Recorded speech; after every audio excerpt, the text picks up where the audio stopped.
또 고난주가 되는데, 이런 의미 있는 축복의 종료주일에 어찌 보면 어울리지 않는 본문 말씀입니다. 그러나 이 말씀 속에는 우리가 21세기 한국교회에서 신앙생활을 하고 있는 우리 입장에서는 반드시 들어야 할 하나님의 생명의 말씀이 담겨 있어서 말씀을 선택을 했습니다.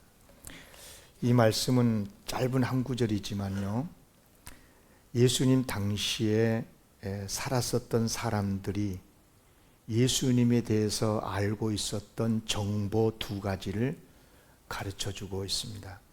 하나는 뭐냐면 나이입니다. 나이. 예수께서 가르치심을 시작하실 때 30세쯤 되시니라 그랬어요. 그래서 사람들은 예수님의 공생애가 시작이 되는 이른바 메시아로서의 사역을 시작하실 때의 나이가 30세였다라고 말을 하죠. 성경 퀴즈 대회를 할 때 예수님이 언제 몇 살에 사역을 시작하셨나요? 그러면 30세, 그러면 맞습니다. 이렇게 하는데요. 그런데 정확한 답은 30세쯤입니다. 30세쯤. 쯤이라는 말은 헬라어로 호세이라고 하는데요. 대략, 거의 그런 뜻이에요. 그러니까 30세라고 못 박으면 안 되고 30세쯤이니까 29살일 수도 있고 31세일 수도 있고 그렇게 이해를 하시면 될 거예요. 자, 그러면 그 시대의 30세는 어느 정도 나이였을까 하는 것입니다. 그때는 로마 제국 시대잖아요.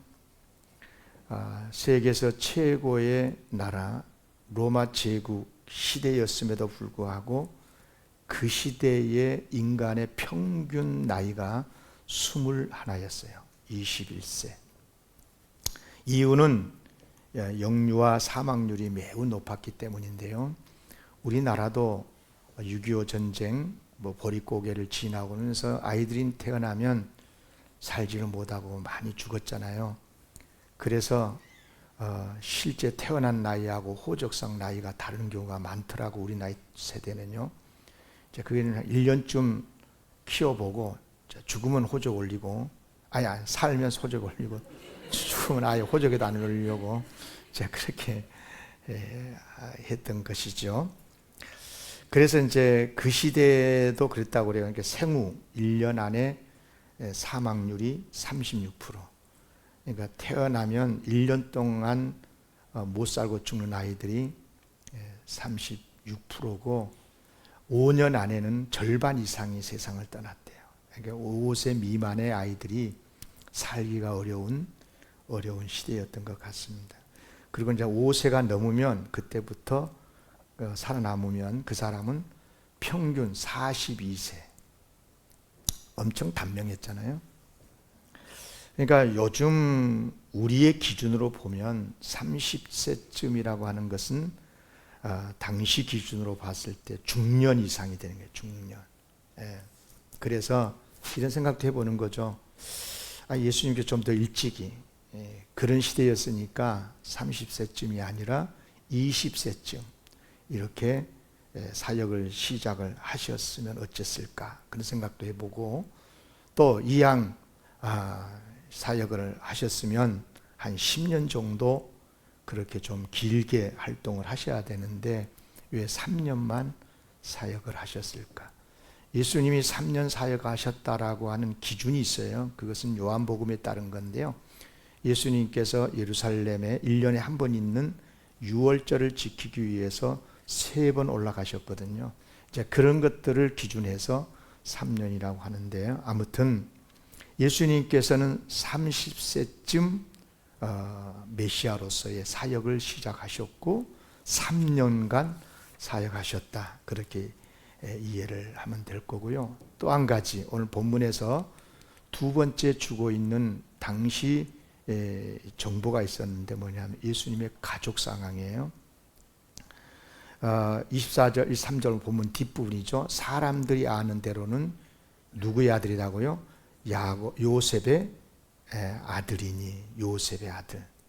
그리고 요셉의 위는 예수의 할아버지는 엘리고 쭉쭉쭉 그 다음 구절을 보면 이제 그 예수님의 조상들이 이름 쭉 나와요. 그리고 아담까지 거슬러 올라가고 하나님께도 이르게 되죠. 그렇습니다. 예수님은 요셉의 아들이었어요. 그러면 요셉의 직업은 뭐였을까요? 목수였습니다. 이는 그 목수의 아들이 아니냐. 사람들이 예수님을 말할 때 목수의 아들 이렇게 마태복음 13장 55절에 말씀했고요. 그러면 예수님의 직업은 뭐였을까요? 이 사람이 마리아의 아들 목수가 아니냐. 마가복음 6장 3절이 나오죠. 당시 유대인들은 아버지의 직업을 아들이 계승하는 것은 뭐 아주 간섭이었고, 그래서 요셉이 목수였으니까 아들도 당연히 목수였다는 것, 아무 뭐 이상할 것도 없고 그렇습니다.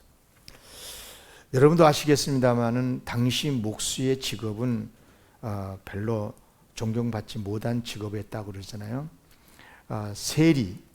세금을 거두는 징수하는 세리보다는 좀 나았지만은, 그러나 당시 신학자들의 연구에 따르면 이 목수는 하층민에 속했대요. 하층민. 자, 그 외에도 뭐 예수님에 대한 이야기가 또 성경에 많이 나와요. 이 가족 사항에 대해서 예수님의 동생들도 나오죠.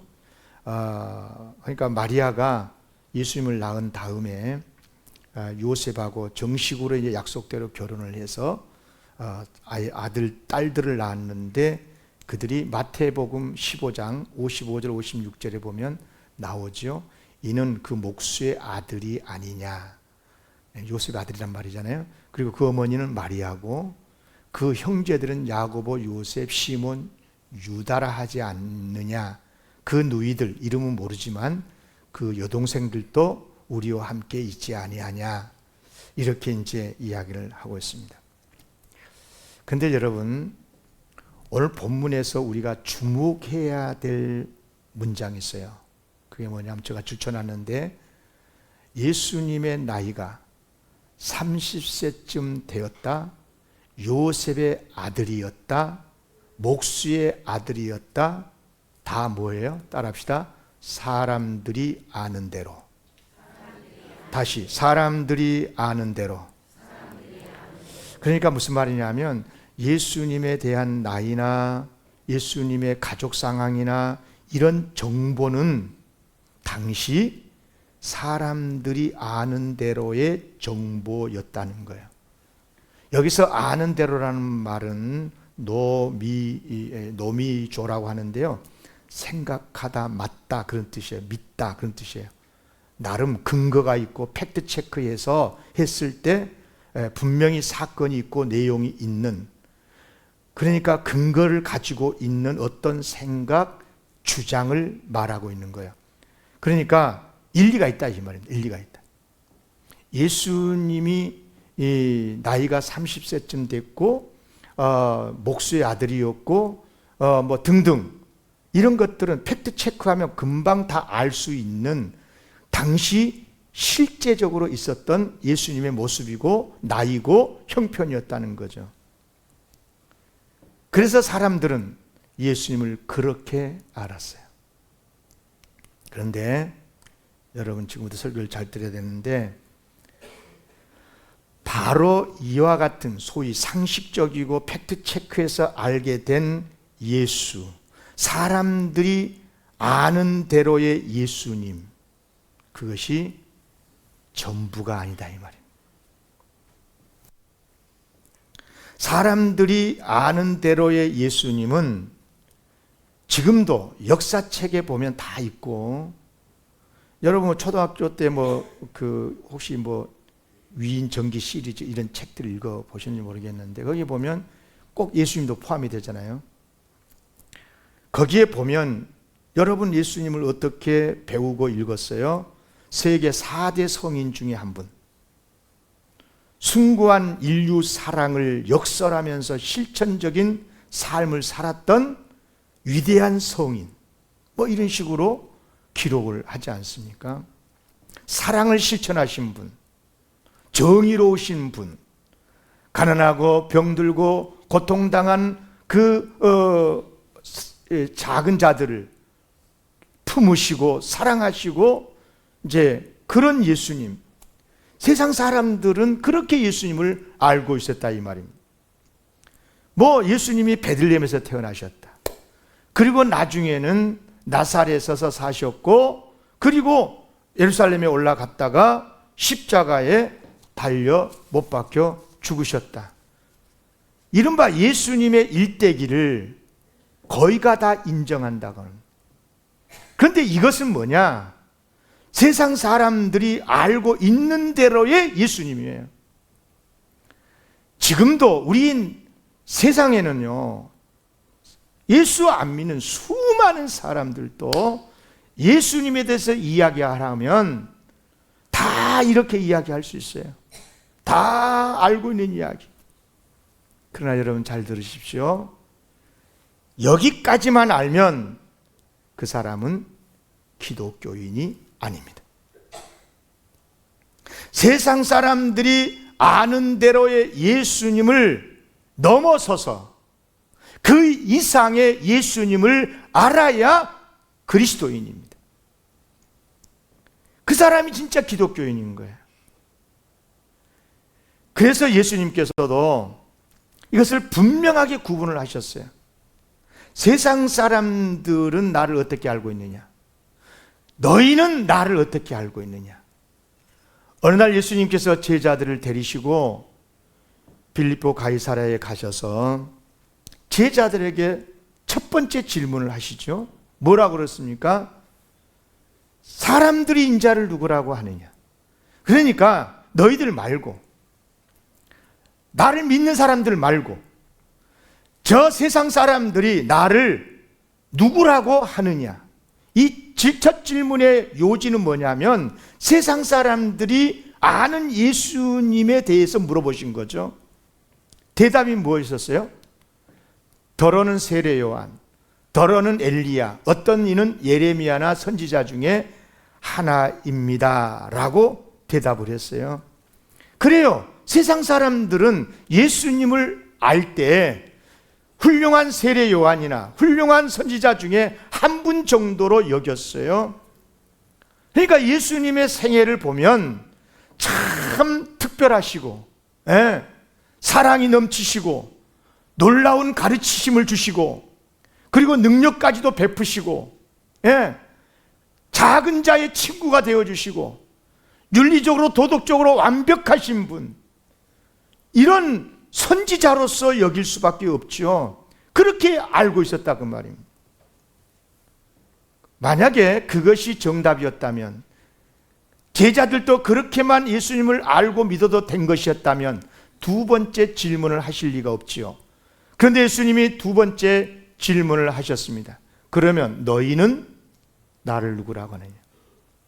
나를 믿고 나를 따르고 있는 너희들은 나를 누구라고 알고 있느냐? 그러니까 첫 번째 질문 요지는 세상 사람들이 아는 예수님을 물으신 거고, 여기 두 번째 질문은 뭐냐면, 예수님을 믿고 따른 사람이라면 모름지기 세상 사람들이 아는 것 그 이상으로 예수님을 알아야 하는데, 그렇다면 너희들은 나를 어떻게 알고 있냐 이 말입니다. 어떻게 알고 있느냐? 제자들이 대답했어요. 특히 시몬 베드로가 대답을 하죠. 주는 그리스도시요 살아계신 하나님의 아들이시니라. 아멘. 탁월한 대답이었습니다. 제자다운 대답이었습니다. 예수님께서도 이 대답을 들으시고, 바요나 시몬아, 요나의 아들 시몬아, 네가 복이 있다. 그래, 정답이다, 정답이다. 그래, 너희들이 나를 그렇게 알고 있구나. 바르게 알고 있는 거다. 이렇게 알고 믿고 있는 너희들 위에 내가 나의 고해, 마이 처치를 세울 거다. 여러분, 교회가 뭐냐? 교회가 교회라고 하는 것은 예수 그리스도를 믿는 사람들의 공동체인데 어떻게 예수님을 알고 믿어야 되느냐? 예수님은 그리스도라고 믿고 있고 예수님은 하나님의 아들이라고 믿어져야 그 사람들이 교인들이고 그 사람들의 공동체가 교회라 이 말입니다. 세상 사람들이 알고 있는 예수님에 대한 상식적이고 세상 사람들이 알고 있는 식으로 예수를 알고 있으면 그 사람들이 아무리 많이 모여도 그것은 교회일 수가 없어요. 그러니까 이런 말입니다. 예수님이 누구신가에 대한 물음에 어떤 대답을 하느냐에 따라서 그 사람이 그리스도인인지 아닌지가 결정이 된다 이 말입니다. 지금도 그렇지만 초대교회에서 가장 큰 관심은 하나님에 대한 개념이 아니고 예수님에 대한 이해였어요. 예수님을 누구로 아느냐는 거예요. 예수님을 어떻게 알고 있냐 이 말입니다. 예수님을 누구로 알고 어떤 분으로 믿고 있느냐, 믿고 따르느냐. 지금도 그렇지만은요, 교회의 역사, 2000년 역사를 공부를 해보면 가장 중요한 신학적 이슈, 가장 중요한 개념은 예수에 대한 해석입니다. 예수님을 누구로 알고 믿고 있느냐는 겁니다. 자, 이제 최초의 신앙 고백서라고 하는 공인된 신앙 고백서가 사도신경인데 사도신경을 보십시오. 자, 여러분들 앞에서 봐도 되고 여러분 찬송 앞에 표지에 보면 사도신경이 있잖아요. 사도신경은 성경에 없는 거예요. 주기도문은 있지만. 그래서 사도신경을 신앙 고백 안 하는 교회도 있고 그래요. 이단입니다, 거의. 여러분, 사도신경은 뭐냐? 우리가 믿는 하나님은 누구시냐? 우리가 믿는 예수님은 누구시냐? 우리가 믿는 성령은 누구냐? 이런 것을 신앙 고백한 거잖아요. 대부분 삼일체에 대한 말씀이에요. 신앙 고백이에요. 다 같이 읽어봅시다. 시작. 나는 전능하신 아버지 하나님 천지의 창조주를 믿습니다. 나는 그의 유일하신 아들 우리 주 예수 그리스도를 믿습니다. 그는 성령으로 잉태되어 동정녀 마리아에게서 나시고 본디오 빌라도에게 고난을 받아 십자가에 못 박혀 죽으시고 장사된 지 사흘 만에 죽은 자 가운데서 다시 살아나셨으며 하늘에 오르시어 전능하신 아버지 하나님 우편에 앉아 계시다가 거기로부터 살아있는 자와 죽은 자를 심판하러 오십니다. 나는 성령을 믿으며 거룩한 공교회와 성도의 교제와 죄를 용서받는 것과 몸의 부활과 영생을 믿습니다. 아멘. 아멘. 아멘입니까? 그런데 여기 사도신경이 뭐예요? 이제 전승에 따르면 사도신경은 뭐냐? 예수님의 12제자 이들이 사도들인데 각자 한 구절씩 고백을 해서 완성이 됐다. 그래서 사도신경이라고 하는데 이거 말 그대로 전승이고요. 전통적인 그것은 뭐냐면 정리된 내용은 뭐냐면 사도들이 전해준 사도들이 전해준 예수 그리스도의 신앙의 핵심, 그거 뭐 캐리그마 그런데 신앙의 핵심을 계승했다라고 보는 것이 정설이에요. 무슨 말이냐면 교회냐 이단이냐, 바른 교회냐 틀린 교회냐의 기준이 뭐냐? 뭐냐? 세상 사람들이 바른 교회와 틀린 교회의 기준은 자기들 식대로의 기준을 정해서 좋은 교회, 나쁜 교회 말하겠지만 성경적으로 바른 교회와 틀린 교회의 기준은 뭐냐면 예수 그리스도를 알 때 예수 그리스도에 대해서, 예수님에 대해서 다들 이야기가 달라요. 해석도 다르고 이해도 다르고. 그런데 예수님이 직접 가르치셨고 사도들이 되었던 그들이 알고 믿고 있는 예수님의 말씀, 그 캐리그마를 계승한 교회가 정통 바른 교회인 거죠. 십자가만 세워놨다고 예수만 믿는다고 바른 교회가 아니고 그 예수를 어떻게 알고 있느냐? 사도들의 전승의 캐리그마의 기초한 교회가 바른 교회. 아무리 계시받고 자기가 기도 많이 해서 많은 사람을 불러 모아서 교회를 이루고 있더라도 사도들의 전승이 아니고 자기가 어떤 깨달아서 교회를 세우고 설교를 하고 있으면 그 사람은 100% 이단이고 그건 잘못된 교회인 거죠. 여러분요, 여기 가만 사도신경을 주목해서 보면 제가 구분을 하도록 위에 한 줄은 빨간 줄이죠. 이건 하나님에 대한 이제 신앙 고백인 거죠. 하나님이 뭐냐? 성부 하나님의 신앙 고백. 그리고 그 다음에 아주 거의 3분의 2 이상이 예수 그리스도에 대한 신앙 고백이잖아요. 이게 길이에 있어서 큰 차이가 나잖아요. 예. 성부 하나님은 한 줄이고 짧고, 예수 그리스도 성자 하나님, 예수님에 대해서는 아주 내용이 많잖아요. 왜 그래요? 그 이유가 뭐냐? 하나님은 전능하신 아버지시고 전능하신 하나님이시고 천지 만물을 창조하신 분이고, 나는 그 하나님을 믿습니다. 아무 문제 없어요. 초대교회 당시에 기독교인의 대부분은 유대인, 이스라엘 사람들이었잖아요. 그런데 그 사람들이 예수를 믿든 안 믿든, 교회를 다니든 교회를 박해하는 유대인이든 간에 하나님에 대해서는 이의가 없어요. 똑같아요. 구약 성경을 통해서 하나님은 아버지가 되신다, 하나님은 전능하신 분이다, 천지를 창조하신 분이다, 동일하게 믿어요. 차이가 없어요. 그러니까 길게 쓸 필요가 없죠. 길게 말할 필요가 없는 거예요. 그런데 예수님에 대해서는 예수를 믿는 사람하고 안 믿는 사람의 이 생각 차이가, 이해 차이가 하늘과 땅만큼이나 있는 거예요.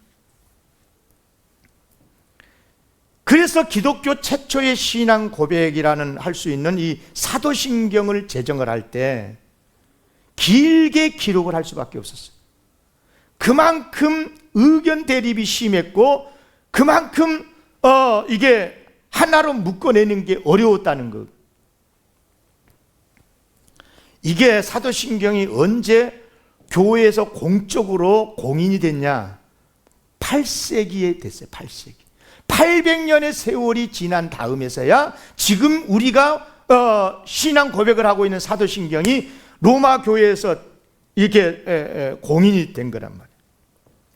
그만큼 뭐예요? 예수님에 대한 생각이 서로 의견 차이가 있고 충돌이 있었고 달랐다는 거잖아요. 그래서 하나로 교회가 하나니까 신앙 고백도 하나여야 된다. 그래가지고 정리해서 탄생한 것이 8세기까지 가서야 교회가 제정을 한 거예요. 지금 무슨 말씀을 드리려고 그러냐면, 이런 사도신경이 제정이 되기 이전에 초대교회에서는 얼마나 더 그랬겠어요. 예. 앞에서 살펴본 대로 당시 유대인들은 예수님에 대해서 이렇게 알고 있는 거죠. 30세쯤 됐고 나사렛 출신이고 그의 아버지가 요셉이고, 아버지 요셉이 직업이 목수인데 예수도 목수였고, 그리고 예수를 낳았다는 마리아는 또 요셉과 계속 결혼해서 아들 4명 낳고 딸들도 낳고, 다 아는 거예요. 여기까지는 문제 없어요. 팩트 체크하면 금방 나타나니까.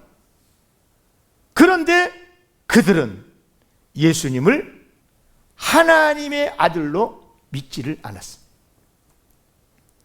나사렛 그 초란 목수가 수백 년 동안이나 기다렸던 메시아일 리가 없다 이거네. 메시아라고 그러면 인류 구원자 그리스도로 오셨다면 다시 다윗의 영광으로 임해서 자신들을 해방시키고 새로운 시대를 열어서 전성기를 이루어야 되는 게 아니냐. 그런데 저는 초란 목수 따위가 무슨 메시아라니 받아들일 수가 없는 거죠. 비록 가르치고 하는 생활이나 가르친 내용이나 사시는 모습이나 이런 것을 보면 참 범상치 않고 참 훌륭하시고, 그래서 선지자 중에 한 분 정도는 될런가 몰라도 그 이상은 아니다. 그래서 예수님께서 십자가에 돌아가실 때요, 그런 예수님의 모습에서 참 아쉽게 생각한 유태인들도 있었지만, 대부분의 유태인들은, 예수님이 십자가에 죽을 당시에 그 유태인들은 다 예수님이 죽는 것을 기뻐했어요. 예수님이 죽는 게 당연하다고 여겼어요. 그들은 애초부터 예수님을 믿지 않았어요. 성령으로 잉태한 것도 믿지 않았고, 하나님의 아들이라는 것도 믿지 않았고, 그 예수가 죽었는데 3일 만에 부활했다, 웃기지 마라. 제자들이 예수님 시신을 숨겨놓고 거짓말을 퍼뜨린다라고 했던 거예요. 이런 분들이 무식한 사람들의 이야기가 아닙니다. 유식한 학자들의 이야기였어요. 예수님에 대해서 인본주의적으로 가장 먼저 예수님에 대해서 리얼하게 비판했던 책이 있습니다. 이세기인데요. 이세기 160년 정도의 인물인데, 이세기의 철학자, 학자죠. 겔수스라고, 이분이 알레데이아 로고스 참 말씀이라는 책을 썼어요. 이분이 교수고 학자고 철학자고, 그런데 이분이 뭐라고 그 책에 썼냐? 예수는 막달라 마리아와 로마 군인 사이에서 태어난 사생아다. 대학 교수의 이야기입니다. 인본주의자 입장에서 가장 먼저 공개적으로 예수님을 비판했던 책으로 쓴 학자죠. 그런데 그 사람의 켈수스의 학자의 이야기를 인용해서 예수는 사생아라고 주장하는 자유주의 신학자들이 대한민국에 많이 있습니다. 도라이 같은 분도 있습니다. 비슷한, 그 사람을 참 좋아하시는 젊은이들 많더라고요. 여러분, 그러나 예수님을 믿는 사람들은 다르죠. 그 사람들은 기독교인이 될 수가 없죠. 그러나 예수 믿는 사람을 믿고 다른 사람은 다른 거예요. 예수님을 어떻게 알고 믿느냐? 예수님은 동정녀 마리아를 통해서 성령으로 잉태되어 태어나신 하나님의 아들이라는 것을 믿었습니다. 죄 없이 로마 총독 빌라도에게 고난을 받고 십자가에 죽으신 것을 믿었습니다. 그리고 그렇게 죽었던 이유가 우리를 구원하여 주시기 위한 대속의 죽음이었다는 것을 믿었습니다. 그리고 죽은 지 사흘 만에 부활하셨을 뿐만 아니라 지금은 하나님의 승천하셔서 하나님의 보좌 우편에 계시다가 마지막에 세상을 심판하러 오신다는 것도 믿었습니다. 뿐만 아니라 그 예수님은 만왕의 왕으로서 지금도 우리와 함께 계시고 우리를 다스리고 계신다는 것을 믿고 그분의 이름으로 모여서 경배하고 찬양하는 사람들이 기독교인인 것입니다. 그리고 이런 내용을 고스란히 담아서 신앙을 고백하고 있는 것이 바로 그 내용이 사도신경입니다. 그 교회가 건강한 교회냐 아니냐의 첫 번째 기준은 사도신경을 신앙으로 고백하는 교회냐 아니냐를 보면 알 수가 있습니다. 그렇습니다. 기독교인들은 일반 세상 사람들이 알고 있는 그 이상의 예수님을 믿고 신앙을 고백하면서 사는 사람들입니다. 자, 그러면 이런 질문을 할 수가 있습니다. 왜 그러면 세상 사람들과 예수를 믿는 그리스도인들이 아는 바 예수님에 대한 내용이 이렇게 다르냐? 왜 이렇게 다르지? 이유가 뭘 것 같습니까? 예수님에 대한 지식의 정보의 출처가 달라서 그래요. 예수님에 대한 지식의 출처가 다른 거예요. 세상 사람들은 예수님에 대한 정보 출처가 무엇입니까? 학자들이 써놓은 예수에 대한 해석, 자신들이 보고 읽고 들은 바 일반 상식에 따른 정보. 요즘 그런 책들 많지요. 아주 수백 권, 수천 권, 수만 권 있습니다. 대한민국에도. 그러나 기독교인들은 그런 책들에 의해서 예수님을 아는 사람들이 아닙니다. 어떻게 아느냐? 기독교인들은 하나님의 계시와 그리고 본인이 체험한 바 신앙의 체험입니다. 다르죠? 하나님의 계시가 뭡니까? 하나님의 말씀, 오직 성경인 줄로 믿습니다. 그러니까 성경, 하나님의 계시, 캐논, 하나님의 말씀이 증언한 예수님을 믿는 것입니다. 기독교인들은 그렇게 예수를 믿는 것입니다. 성경은 예수님을 뭐라고 말합니까? 살아계신 하나님의 아들이시다. 인류의 구세주, 메시아 그리스도이시다. 그분은 우리를 위해서 십자가에 죽으셨는데 우리의 죄를 대속한 죽음이셨다. 그분은 부활하셨고 승천하셨고 지금도 우리를 다스리시다가 마지막에 심판의 왕으로 오셔서 이 세상을 심판하실 것이다. 그분은 우리를 위해서 하나님의 나라를 예비하신 분이다. 아멘입니까? 성경이 가르쳐준 그 기준대로 우리는 예수님을 믿고 신앙을 고백하고 있는 것입니다. 아멘. 그런가 하면 제자들은 그렇게만 믿는 게 아니라 3년 동안이나 그 예수님께 부름받아 함께 다니면서 예수님이 행하시는 것을 직접 보고 다 체험을 했어요. 주옥 같은 진리 말씀 들었고 하늘의 능력을 체험했고, 그러므로 아무리 다른 사람들이 예수님을 욕하고 예수님을 부인하고 그래도 그들은 그들이 아는 그 이상의 예수님의 존재를 믿었고, 그들이 말하고 있는 그 이상의 예수님은 구원자이시고 그분이야말로 하나님이시라고 믿었고, 그렇게 전파했고, 어느 정도 간절하게 믿고 전파했느냐?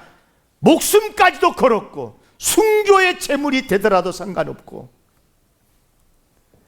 그렇습니다. 성도의 신앙은 예수님은 누구시냐라는 질문에 신앙 고백으로부터 시작이 되는 거예요. 그래서 우리는 예배 드릴 때마다 한 목소리로 사도신경을 우리의 신앙으로 고백하는 것입니다. 우리 이야기 좀 하겠습니다. 여러분에게 예수님은 누구십니까? 나에게 예수님은 누굴까? 내가 알고 있는 예수님에 대한 지식의 정보는 어디서 들은 거냐? 어디서 배운 거냐? 누구에게 듣고 알고 있는 거냐? 위인전집이나 교양서적에서 다루고 있는 세상의 똑똑한 교수들에 의해서, 학자들에 의해서, 그들에 의해서 배운 예수님이냐? 절대 그러면 안 됩니다. 하나님의 말씀, 하나님의 계시를 담고 있는 하나님 말씀, 성경이 증언하고 있는 예수님을 믿어야 바르게 믿는 것인 줄로 믿습니다. 그래서 성경에 증언한 대로 예수를 믿는 사람은 예수님을 이렇게 신앙을 고백합니다. 따라하겠습니다. 예수님은 하나님의 아들이십니다. 예수님은 우리의 메시아이십니다. 예수님은 나의 구원의 주님이십니다. 아멘. 실제적으로 이렇게 내 입에서 고백되어지는 신앙의 고백이 있으려면 반드시 예수님을 개인적으로 체험을 해야 돼요. 배워서는 안 돼요. 은혜에 깊숙이 들어가서 예수님의 은혜를 깊이 체험을 해야 돼요. 성령의 역사가 있어야 돼요. 저는 이번 주간 고난 주간에 예수님께서 제자들에게 물으셨던 그 질문 앞에 여러분은 도전을 받아야 될 줄로 믿습니다. 오 목사, 너는 나를 누구라고 하느냐? 너 나를 누구로 알고 지금 믿고 있냐? 영광교회 성도들은 예수님을 누구로 알고 믿고 있느냐? 여러분, 그때 우리는 어떻게 대답할 수 있을까요? 입으로 주는 그리스도시요 살아계신 하나님 아들입니다라고 대답하기에 앞서 정말 예수님의 살아계심을 체험한 사람이라면 먼저 눈물이 흐르게 될 것입니다. 주님은 나의 주님이십니다. 예수님은 나의 아버지십니다. 하나님이십니다. 나의 구주가 되십니다. 나 같은 죄인을 살려주신 주님이십니다. 나의 생명이십니다. 아멘입니까? 설교가 끝나면 찬송가 85장을 부를 건데요. 자, 85장을 먼저 펴봐요. 85장을 보면 이 찬송은 19세기에 만들어졌지만 가사는 12세기 당시 교회에서 가장 영향력을 미쳤던 마지막 교부로 알려졌죠. 성 버나드가 쓴 겁니다. 성 버나드가 가사말을 쓴 건데 나중에 이제 또 다른 분이 조금 더 각색을 했고, 이분이 이제 수도원 원장인데 특히 이분이 굉장히 주님의 사랑에 심취를 했던 것 같아요. 그래서 이 찬송가 가사말을 1절만 딱 벌써 봐도 이 버나드가 얼마나 예수님을 사랑하고 또 예수님께서 나를 사랑하신 분이었는지에 대해서 이렇게 고백을 하죠. 구주를 생각만 해도 이렇게 좋거든. 주 얼굴 배울 때야 얼마나 좋으랴. 4절입니다. 예수의 넓은 사랑을 어찌다 말하랴. 주 사랑 받은 사람만 그 사랑 알도다. 사랑의 구주 예수여, 내 기쁨 되시고 이제로부터 영원히 영광이 되소서. 고난주간이 시작이 됩니다. 이번 주간의 설교는 나에게 예수님은 누구신가가 아니고 나에게 구주가 되시고 예수님이 되시는 그 예수님에게 나는 누구인가?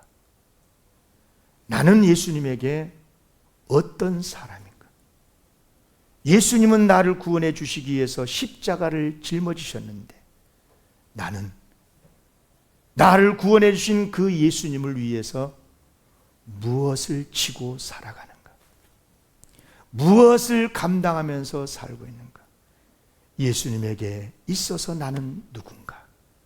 여기에 포커스 맞춰서 설교를 준비를 했습니다. 사랑하는 성도 여러분, 나에게 예수님이 누구신가? 예수님에 대한 신앙 고백도 분명히 해야 되지만 그 예수님에게 나는 어떤 사람인가에 대한 겸손한 대답이 우리 입에서 있어져야 될 줄로 믿습니다. 이런 축복의 한 주간이 되시기를 주의 이름으로 기원합니다. 기도하겠습니다. 하나님.